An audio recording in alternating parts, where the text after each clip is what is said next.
Baik, ini adalah soalnya. Untuk soal cerita ya, mayoritas menjawab benar nomor satu. Hanya satu orang yang menjawab kurang tepat. Oke, nggak apa-apa kita bahas ya, karena masih ada yang eh, belum benar jawabannya. Di panjang suatu sisi persegi atau bujur sangkar adalah 3x per 4 ditambah 1. Maka keliling persegi tersebut adalah, jadi ini adalah sisinya. Kalau keliling itu berarti 4 kali sisi ya. Keliling persegi itu kan 4S ya. Sisi tambah sisi tambah sisi tambah sisi ya.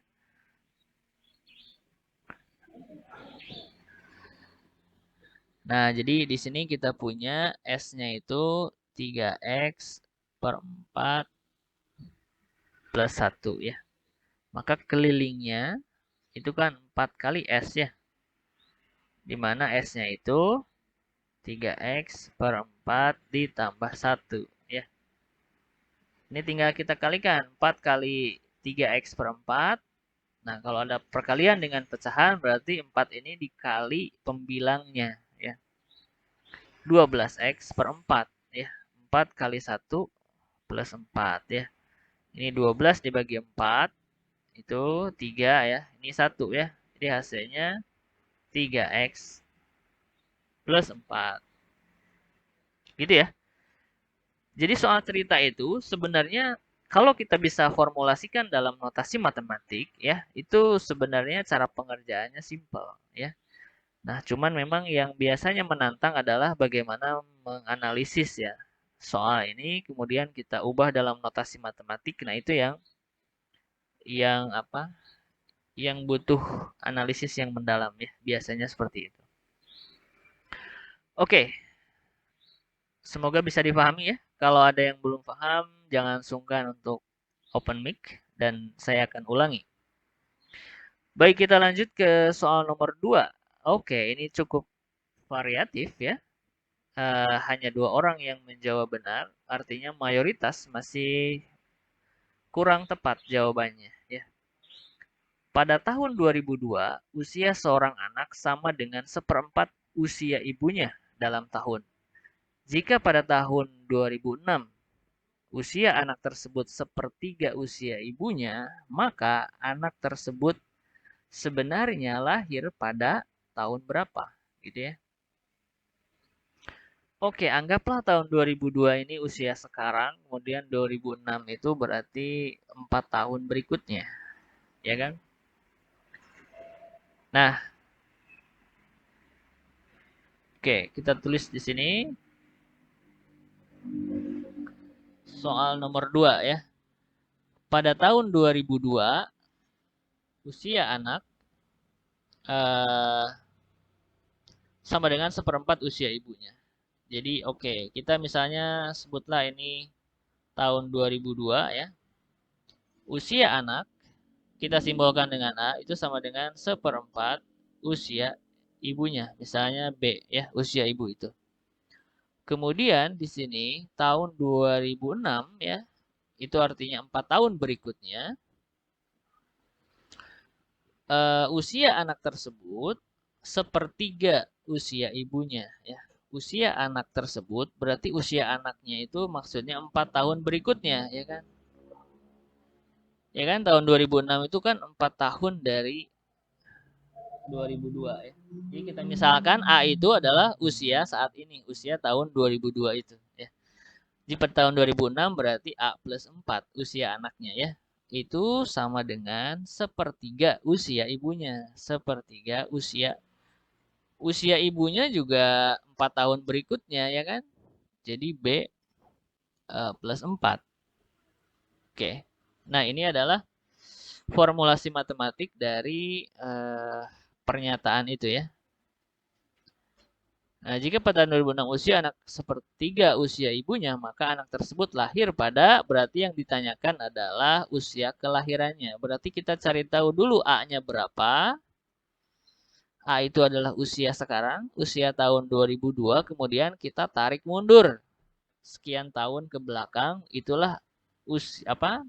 Eh, tahun kelahiran dari si anak tersebut ya. Kita cari tahu A-nya dulu, A-nya itu berapa. Nah, kalau kita substitusikan, ini misalnya 1, ini 2 ya. Kita substitusi 1 ini ke 2, jadi A-nya itu seperempat B ya. Berarti di sini kita punya seperempat B ditambah 4, ya kan? Karena A-nya sama dengan seperempat B. Ya. Itu sama dengan sepertiga kali B, sepertiga B, tambah sepertiga kali 4, itu adalah 4/3. Ya kan? Nah, kalau kita pindah ruaskan yang sama nih, berarti kita punya seperempat B dikurangi sepertiga B sama dengan 4/3 dikurangi 4. Ya, ini kalau kita tuliskan B-nya difaktorkan, itu kan sama dengan ini. Seperempat dikurangi 1/3 dikali B, sama dengan 4/3 dikurangi 4 ya. Nah, ini disamakan penyebutnya nih. 12, ya kan?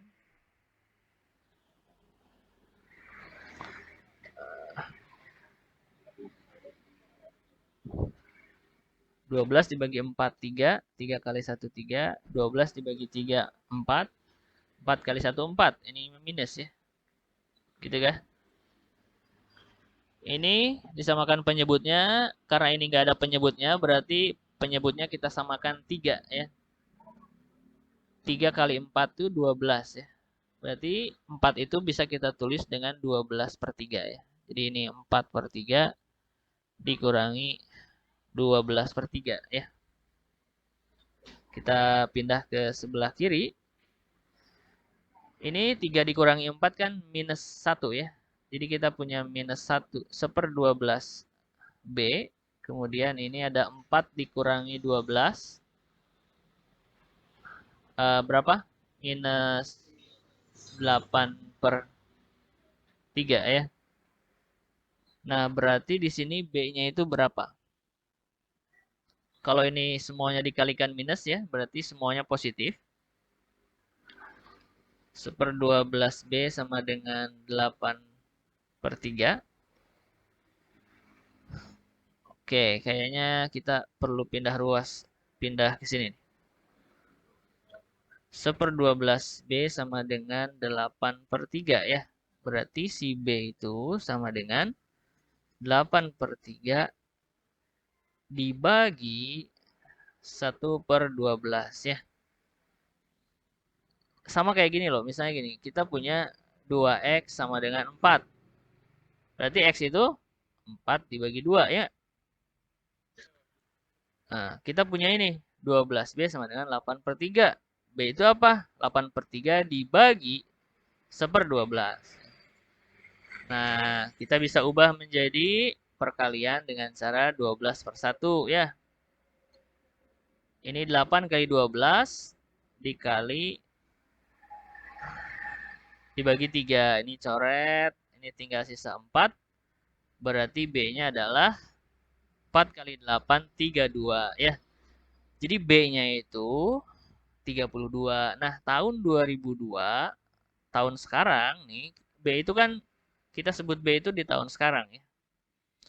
Usia ibunya itu 32, berarti A-nya itu berapa? Kan A-nya itu tadi di tahun 2002 itu seperempat usia ibunya, ya kan? Berarti seperempat kali 32 ya. Seperempat kali 232 itu adalah 8. Jadi pada tahun 2002 usia anaknya itu 8 tahun. Berarti lahirnya tahun berapa? Ya, kita tinggal tarik mundur ya. 2002 dikurangi 8 tahun. Berapa? 1994 ya. Jadi jawabannya 1994. Apakah bisa difahami?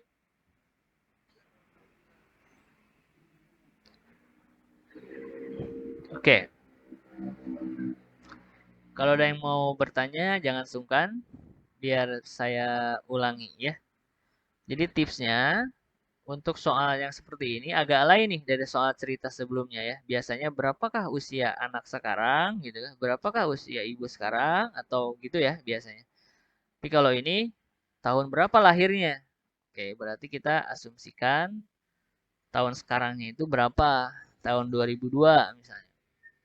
Kalau mau anggap tahun 2006 tahun sekarang boleh nggak?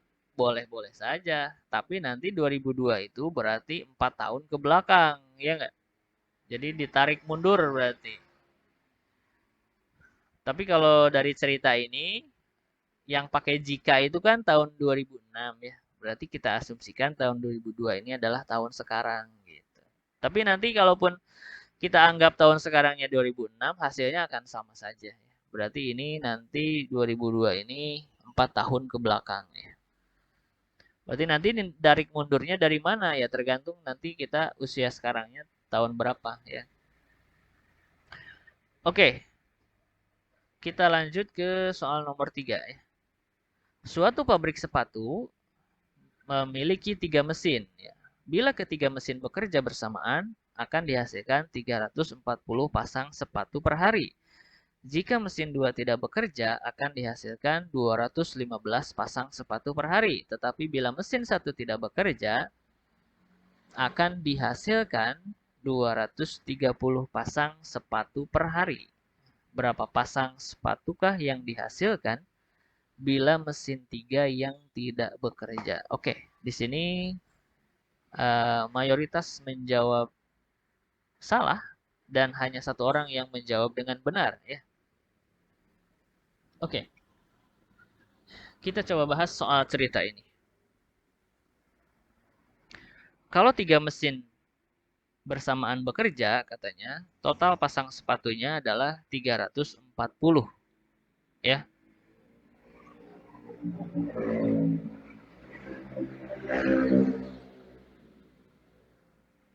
Ya, kalau kita misalkan ya, eh, mesin satu itu adalah X, mesin 2 itu Y, dan mesin 3 Z. Jadi kalau ketiga mesin ini bekerja, hasilnya 340, ya kan? Jika mesin 2 tidak bekerja, akan dihasilkan 215 pasang sepatu per hari ya. Berarti yang Y ini nggak bekerja nih. Berarti yang kita punya itu X plus Z 215 ya nggak? Ya kan? Berarti kemampuan mesin Y itu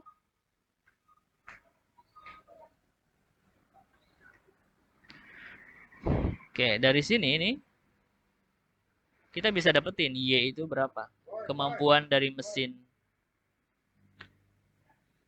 ya kan? Coba lihat di sini ini kan bisa kita tulis gini ya. X plus Z plus Y sama dengan 340 ya kan. X plus Z-nya ini 215 ditambah Y sama dengan 340. Berarti si Y-nya ini kita kurangkan aja. 340 dikurangi 215. Jadi kemampuan mesin Y dalam menghasilkan pasang sepatu itu adalah 125 pasang ya. Ya, 125 pasang sepatu. Coba kita lihat lagi. Tetapi bila mesin satu tidak bekerja, akan dihasilkan 230 pasang ya. Berarti yang X ini nggak bekerja nih. Berarti di sini kita punya Y plus Z-nya ya. Itu adalah 230.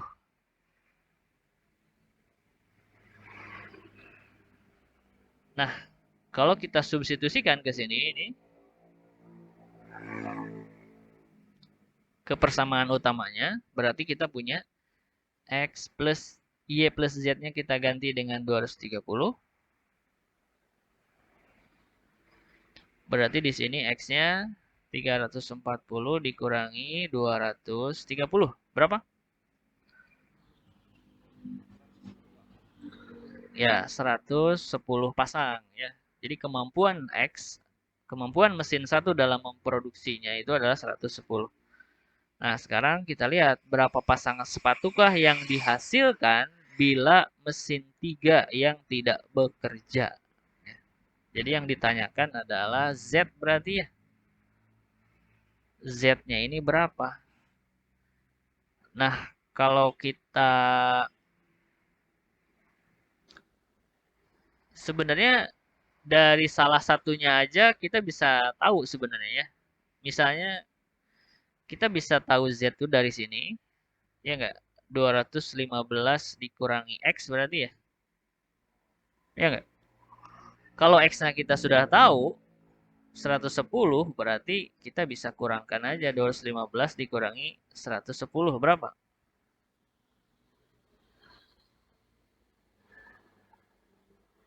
Sorry. Iya benar. Yang ditanyakan bukan Z, sorry. Yang ditanyakan itu adalah X plus Y ini berapa ya? Kemampuan mesin kalau si Z-nya tidak bekerja, ya nggak? Iya benar-benar. Sorry. Ini kita nggak hitung juga nggak apa-apa ya. Langsung aja. Eh, X-nya 110 ditambah 125 ya nggak? Ya, hasilnya adalah 235 pasang gitu. Ya kan? Jadi yang ditanyakan adalah kalau mesin 3 tidak bekerja. Berarti X plus Y ya, karena Z-nya 0 ya. Tidak bekerja itu berarti nilainya 0 ya kan. Apakah bisa difahami? Oke, apa-apa. Kalau ada yang belum paham, jangan sungkan ya. Oke, kita lanjut ke soal berikutnya.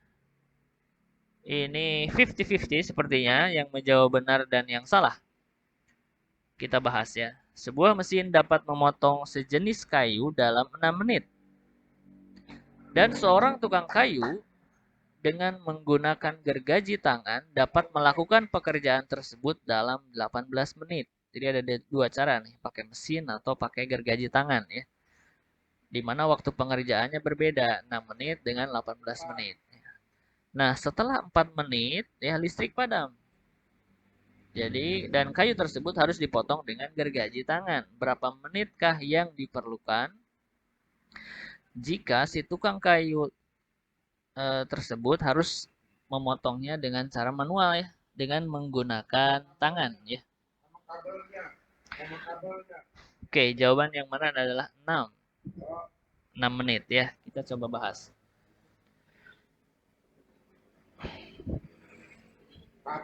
Jadi listrik itu padam setelah 4 menit. Berarti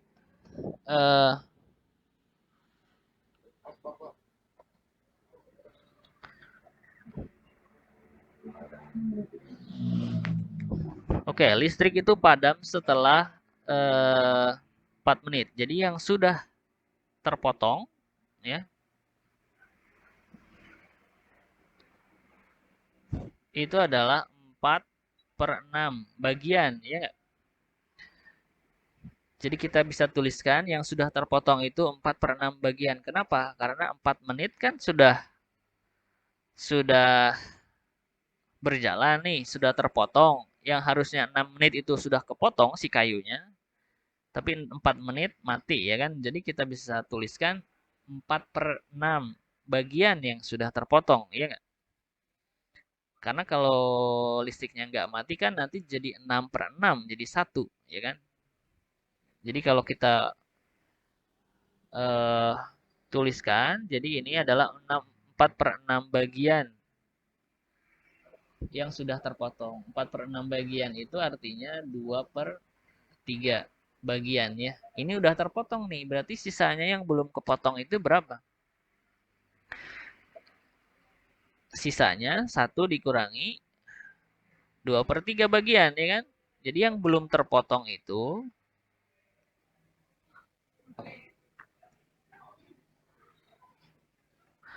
itu adalah 1/3 ya. Ini kita samakan penyebutnya dengan cara 3/3. 3 dikurangi 2, 1/3 ya. 1/3 bagian. Nah, hanya 1/3 bagian yang belum terpotong dan ini akan dipotong dengan menggunakan gergaji tangan ya. Dan sedangkan untuk memotong kayu yang utuh itu kan butuh 18 menit ya. Karena yang kita punya itu hanya tinggal 1/3 bagian, bukan satu, berarti kita kaliin aja dengan 18 menit gitu. Jadi hasilnya adalah 6 menit ya. 18 dibagi 3. Kenapa caranya gini? Coba aja bayangkan nih. Kalau kayunya masih utuh berarti kan satu ya. 1 kali 18 menit ya selesai dalam 18 menit ya kan. Tapi karena sisa bagiannya yang belum terpotong itu hanya 1/3-nya, maka tinggal kaliin 18 menit berarti sisa 6 menit saja udah bisa kepotong. Kebayang nggak?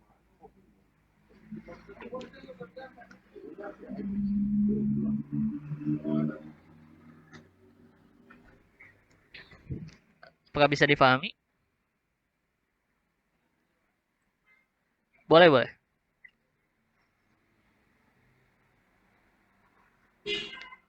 Baik. Baik, Laura. Yang 4/6 itu, coba kita baca lagi soalnya. Jadi, untuk memotong kayu pakai mesin, itu kan butuh 6 menit ya.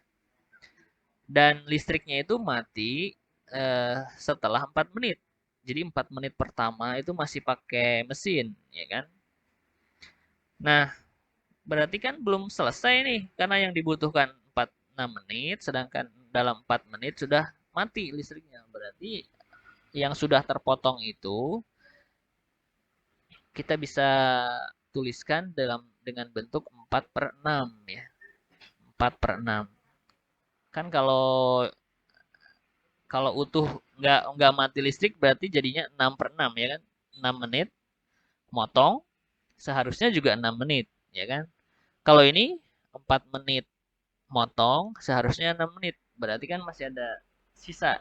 Nah, sisanya itu kita tulis dulu yang udah terpotongnya 4/6 bagian ya. Atau 2/3 nih. Kita bagi 2 atas bawahnya. Kemudian sisanya 1 dikurangi 2/3. Jadi 1/3 bagian gitu.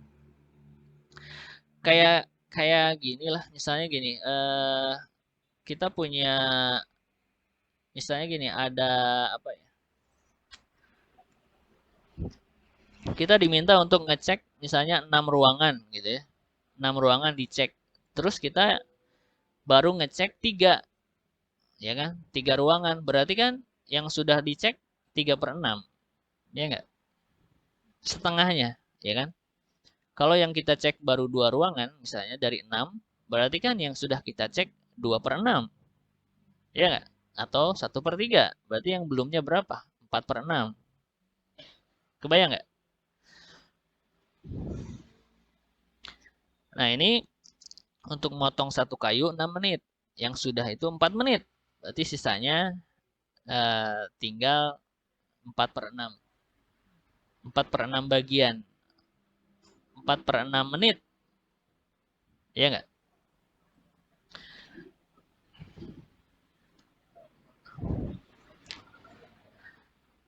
Oke.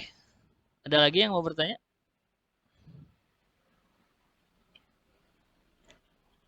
Oke. Kalau tidak ada, kita lanjutkan. Nomor 5. Jika jumlah sepasang bilangan bulat ganjil yang berbeda adalah sama dengan 0, manakah pernyataan berikut yang selalu benar? Yang pertama, hasil kali sepasang bilangan bulat tersebut selalu 0. 2. Rata-rata dari sepasang bilangan tersebut adalah 0. Dan yang ketiga, jumlah kedua bilangan bulat tersebut adalah genap.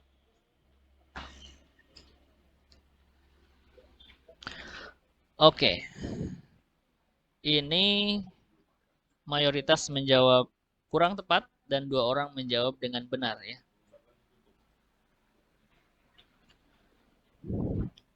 Nomor 5. Jumlah, coba cermati lagi. Jumlah sepasang bilangan bulat ganjil yang berbeda. Oke, berbeda berarti nilainya beda nih, nggak sama. Jadi kalau dijumlahkan, misalnya kita sebut X plus Y, ya. Kalau dijumlahkan, itu sama dengan 0. X plus Y sama dengan 0. Itu artinya apa? Artinya nilai X itu sama dengan negatif Y. Benar nggak? Ya. Jadi nilai Y itu kebalikan dari nilai X. Atau sebaliknya, nilai X itu kebalikan tuh maksudnya negatif dari nilai Y. Iya nggak? Pindah ruaskan aja Y-nya ke kanan kan jadi negatif. Betul? Nah, manakah dari pernyataan ini yang benar? Coba. 1. Hasil kali dari sepasang bilangan bulat tersebut selalu 0. Benar nggak kalau duanya dikaliin, X kali Y hasilnya 0? Misalnya kita punya X-nya 2, Y-nya min 2. Y-nya min 2 berarti ya. Ya kan? X sama dengan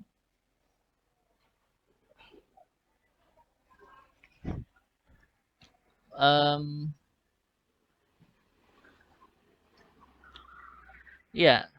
Jadi kalau kita tulis gini, X-nya 2, Y-nya min 2 nih. Berarti kan kalau dijumlahkan 0 ya kan? 2 dikurangi 2, ya nggak?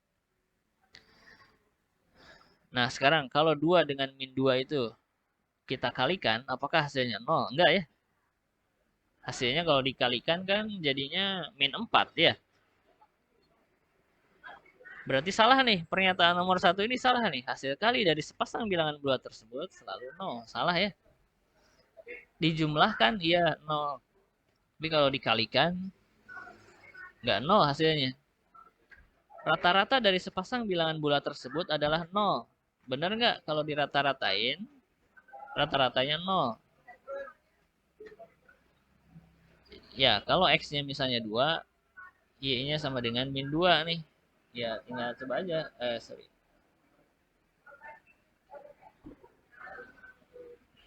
Ya, benar ya. 2 ditambah min 2, rata-rata kan dibagi 2 ya. Ini 0 dibagi 2 hasilnya 0 ya. Jadi rata-rata dari sepasang bilangan tersebut adalah 0. Benar ya pernyataan nomor 2? Sekarang nomor 3. Jumlah kedua bilangan bulat tersebut adalah genap. Kalau dijumlahkan kan hasilnya 0 nih. 0 itu bilangan genap bukan? Bilangan genap, ya kan? Nah, jadi yang nomor 3 itu benar juga. Berarti yang benar itu adalah nomor 2 dan 3.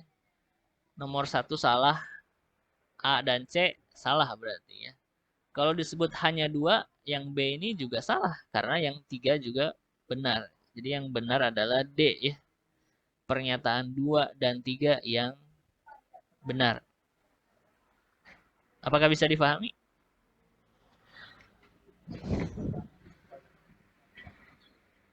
Baik. Kita lanjut ke soal nomor 6 ya. Salah satu pesawat Garuda Indonesia mampu menampung 350 penumpang.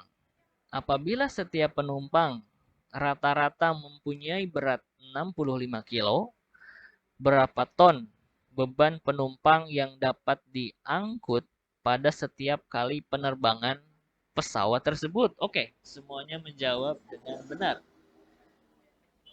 Ini tinggal dikaliin aja ya.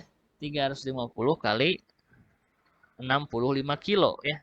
Jadi kemampuan maksimum penumpangnya kan 350. Kalau rata-ratanya 65 ya.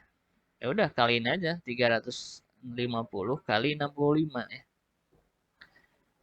Jadi jawabannya adalah yang A ya. 22,75 apa? Ton ya. 1 ton itu berapa kilo? 1000 ya. Nah, ini harus tahu juga, 1 ton itu sama dengan 1000. Jadi ini asalnya 22.750 kilo ya.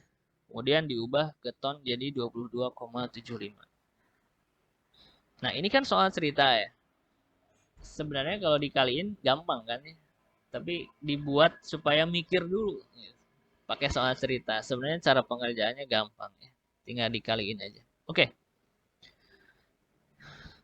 Kita lanjut soal nomor 7 ya. Seorang pedagang telur membeli 2 kuintal telur ayam seharga 1.360.000.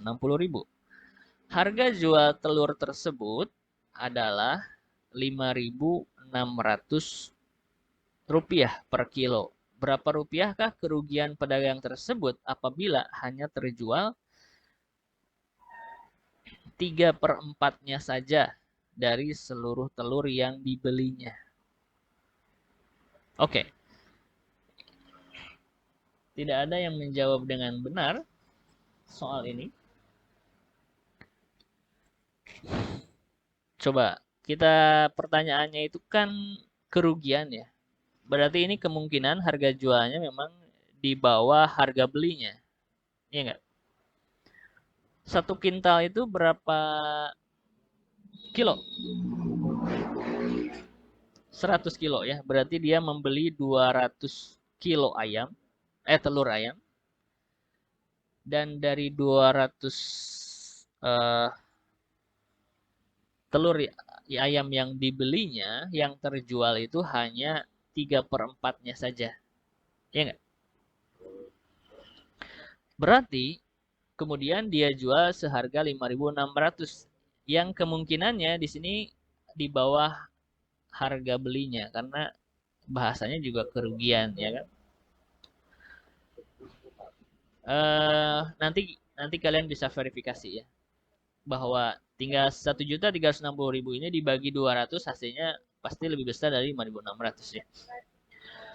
Oke, tapi tanpa kita tahu harga belinya itu berapa per kilonya, yang pasti adalah kalau yang terjualnya 3/4-nya dari telur yang dia punya, berarti kita sebut kerugian itu hanya kita hitung dari yang sudah terjual, ya nggak? Jadi yang 1/4 telur sisanya itu nggak usah kita sebut rugi karena telurnya juga masih ada. Si penjual masih bisa kembali ke harga belinya, ya kan? Supaya tidak rugi, ya kan? Jadi disebut kerugian itu berarti kita hitung hanya dari yang sudah terjual. Nah, maka di sini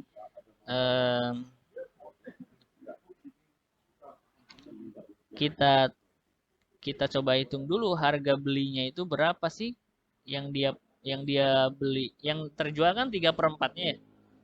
3/4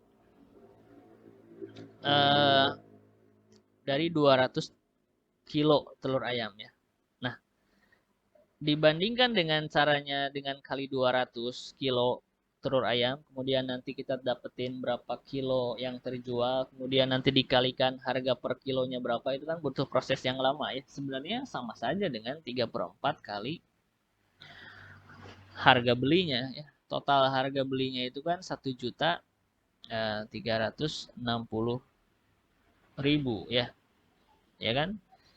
Yang terjual itu 3/4-nya dari total harga belinya. Ya kan? Dan ini kalau kalian hitung harganya 1.020.000 ya. Silahkan nanti dicek ya. Ini dibagi 4 kali 3. Hasilnya ini 1.020.000. Ini adalah harga belinya. Sekarang harga jualnya berapa? Nah, harga jualnya itu 3/4 kali. Oke, karena kita nggak punya informasi tentang penjualan, berarti kita harus kali dulu 200 ya. 200 kilo. Berapa kilo sih yang sudah terjual? Sebenarnya tadi juga bisa ya. Tapi kan harga kilonya harus kita bagi dulu ya. 1.360 dibagi 200 ya. Untuk tahu harga beli per kilonya itu berapa. Ya kan? Tapi kita bisa cara singkatnya langsung saja ke sini. Nah, karena di sini kita mau nggak mau harus kita tahu ya berapa kilo yang sudah terjual. Kemudian ini berapa ini? Oh sorry, langsung aja kali ini kali 5.600 per kilonya ya. Ini 200 dibagi 4 itu berapa? 50 ya. 50 kali 3 150 ya. Berarti 150 kilo yang sudah terjual ya kan? Dikali harga jual per kilonya itu adalah 5.600 ya kan? Sesuai dengan informasi dari soal tuh. Harga jualnya 5.600 per kilo. Jadi 150 dikali 5.600. Oke, nanti silahkan kalian cek. Ini hasilnya adalah 840.000. Nah, dari sini saja kita bisa lihat bahwa harga belinya lebih tinggi daripada harga jualnya. Dan kita bisa sebut rugi itu hanya dihitung dari yang sudah terjual ya. Adapun seperempat kilo telurnya, seperempat kali 200 itu berarti 50 ya. 50 kilo telurnya belum kita sebut kerugian karena telurnya masih ada. Ya kan? Jadi kita kurangkan aja ini 1.020.000 dikurangi 840.000 ya. Ini harga beli dikurangi harga jual ya. Dan hasilnya adalah 180.000 ya. Apakah bisa difahami?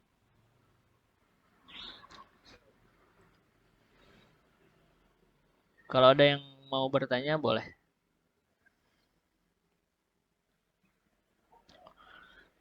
Ya, 180.000 ya.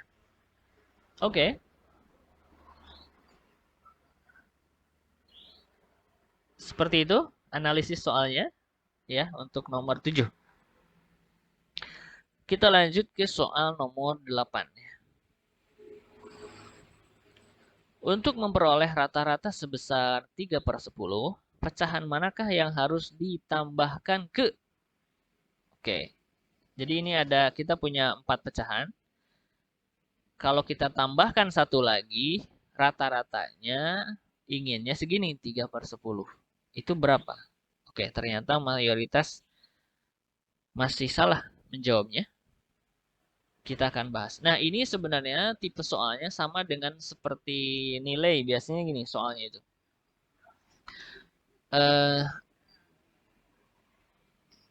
Apa ya, misalnya gini ya, ada seorang siswa, dia punya eh, apa ya, 4, misalnya gini, nilainya itu 80, 82, 86 misalnya ya, 80, 82, 86. Nah, berapakah eh, nilai mata pelajaran yang keempat supaya rata-ratanya itu sekian, misalnya gitu ya. Nah, ini seperti itu. Oke, coba kita cermati dulu soal ini deh.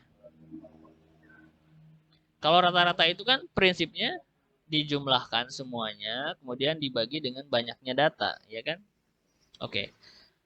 Coba lihat di sini, pecahan manakah yang harus ditambahkan ke ini, ya? Antara ini 1/20, 2/3, 6, 1/2 atau 3/2.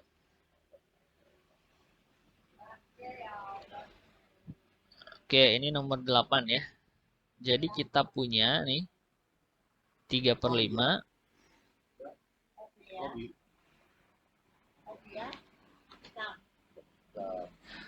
3/5, 1/4,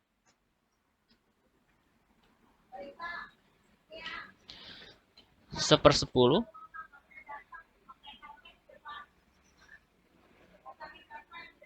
setengah.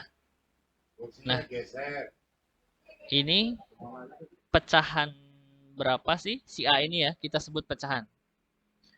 Pecahan manakah yang harus ditambahkan ke ini supaya apa? Rata-ratanya itu jadi 3/10. Rata-rata itu kan ini dibagi dengan 5 ya. 1, 2, 3, 4, 5. Banyaknya data dan ini harus jadi 3/10. Oke, ini adalah formulasi dari masalah yang akan kita selesaikan ya. Jadi berapa nilai A supaya rata-ratanya menjadi 3/10. Oke. Nah, kalau seperti ini, berarti kan kita bisa kali silang ya ke sini ya. 5 kali 3/10. Jadi di sini kita tulis 4, 10 tambah 1/2 tambah A sama dengan, ini 5 kali 3/10 ya. Jadi 15/10. Bisa difahami? 5 kali 3/10. Kali silang. Oke. Atau ini dibagi 1/5 ya kan? Dikali 1/5. Jadi sama aja dengan 3/10 dibagi berapa? Dibagi 1/5 ya. Berarti sama dengan kali 5/1. Jadi 5/1, 5 kali 3, 15. Ya, atau kali silang lah. Ini 5 kali 3, 15 dibagi 10. Oke. Nah, 15/10 itu bisa kita tulis jadi berapa? Kalau ini dibagi 5, 3/2 ya. 3/2. Jadi di sini kita punya A-nya itu adalah 3/2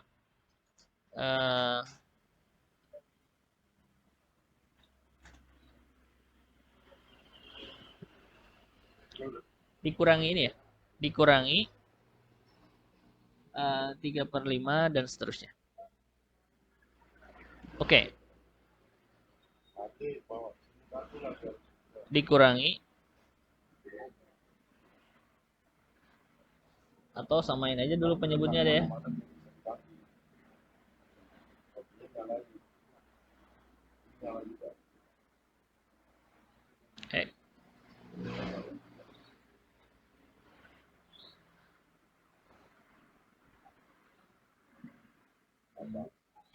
Ini kalau disamain penyebutnya berapa ini? Per berapa? 20 ya? Ya, KPK dari 5, 4, 10, 2 itu adalah 20 ya. 20 bisa membagi semuanya ya. 20 bagi 5 bisa, 20 bagi 4 bisa, 10 bisa, bagi 2 bisa. 20 dibagi 5 itu 4. 4 kali 3, 12. 20 bagi 4, 5. Kali 1, 5. 20 bagi 10, 2. 2 kali 1, 2. 20 bagi 2, 10. Kali 1 itu 10. Ya kan? Ini tinggal ditambahin berapa? 17, 19, 29 ya. Jadi di sini 29/20 ditambah A sama dengan 3/2. Berarti kita punya A-nya itu 3/2 dikurangi 29/20. Kalau kita samain penyebutnya per 20, 20 dibagi 2, 10. 10 kali 3, 30. Dikurangi 29 ya. Karena ini udah per 20 pecahannya. Ya, hasilnya 1/20. Apakah bisa difahami? Kenapa jawabannya 1/20? Oke.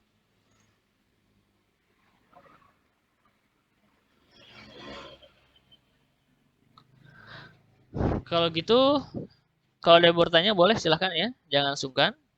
Kalau enggak, kita akan lanjutkan ke soal yang terakhir. Kenapa ini terakhir? Karena ternyata soalnya sama ya. Saya lupa untuk mengganti soal nomor 10 ini. Oke.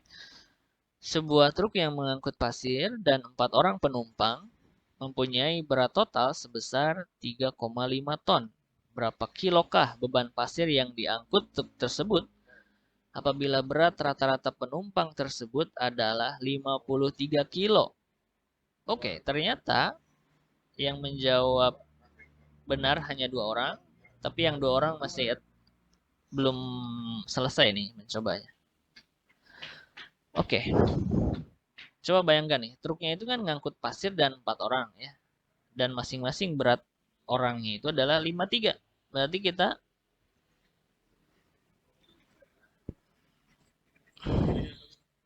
iya 35 kali 4 ya. Terus nanti total beratnya kan 3,5 ton ya. Dikurangi berat orang, itulah berat pasirnya. Ya enggak? Jadi nomor 9 ini berat pasir itu sama dengan berat total dikurangi berat penumpang ya. Berat totalnya 3,5 ton. Berat penumpangnya 4 kali 53 ya. Rata-ratanya seperti itu. Nah, 3,5 ton itu kan 3.500 kilo ya. 4 kali 53 itu 212 kilogram. Berarti berapa berat pasir sesungguhnya? Nah, gini, 3.288. Oke, seperti itu ya. Bagi yang menjawab salah atau bagi yang belum sempat mencobanya, jadi ini jawaban yang betul adalah 3288. Baik, waktu menunjukkan sudah 2 jam, hampir 2 jam berlalu. Oke, nah jadi